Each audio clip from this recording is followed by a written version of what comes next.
If you're seeing the error that Chrome.exe has been changed or moved, don't worry. This is usually a broken shortcut, not a problem with Google Chrome itself. In this video, I'll show you the fastest way to fix it, create a new working shortcut, and get Chrome back on your desktop. If this helps, make sure to hit like and subscribe for more easy tech tutorials. Let's jump right in. First, find the broken Google Chrome shortcut on your desktop. Right-click it and choose Delete. This only removes the shortcut, not Google Chrome, so it's completely safe. Once that broken shortcut is gone, click the Start menu and type Google Chrome into the search bar.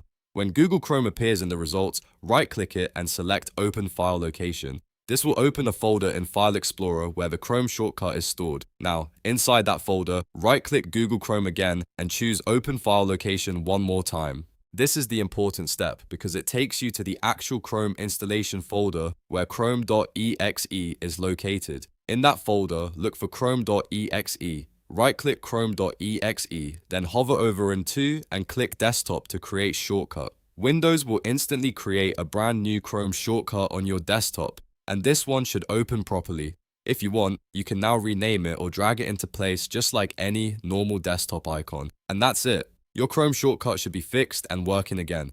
No reinstalling, no complicated troubleshooting, just a quick shortcut repair. If this video saved you time, please give it a like, subscribe for more helpful Windows fixes, and I'll see you in the next tutorial.